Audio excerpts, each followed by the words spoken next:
Isa ka rin ba sa plant lover na katulad ko?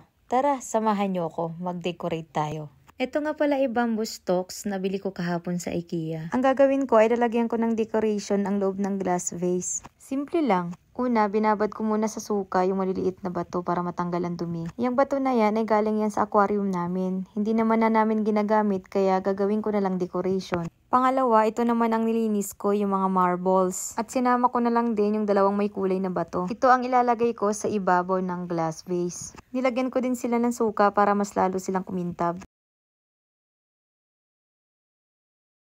Pagtapos ay hinugasan ko ito ng mabuti para matanggal ang suka at dumi. Ayan, okay na yung mga marbles kaya isusunod naman natin yung mga bato na binabad kanina. Hinugasan ko lang din ito ng hinugasan para matanggal yung dumi at saka suka. Ako talaga Mare ay mahilig talaga sa mga halaman kahit noong bata pa ako. 10 years old pa lang ako noon ay nagtatanim na ako ng mga halaman sa bakura namin. Okay na yung mga bato Mare kaya umpisahan na natin. Tinanggal ko lang yung bamboo plant sa tube niya, tsaka tinanggal ko na rin yung mga tags. Pagkatapos ay hinugasan ko ito isa-isa. Ang next kong gagawin mga Mare ay ilalagay ko na yung mga decorations. Nilagyan ko muna ng konting bato yung pinakailalim saka ko nilagay yung 3 bamboo stalks.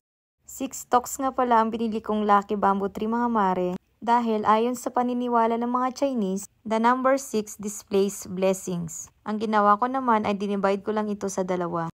Tig-3 sa isang glass vase. Ang ibig sabihin ng 3 stalks ay happiness, wealth, and long life. And the number of bamboo stalks represents good fortune.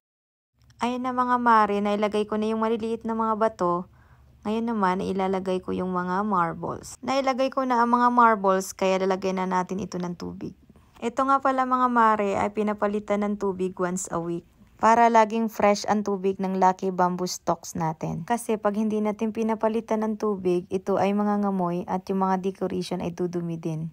Ayan Mare, tapos na. Diba napaka-elegante niyang tingnan? Bye! Thank you for watching!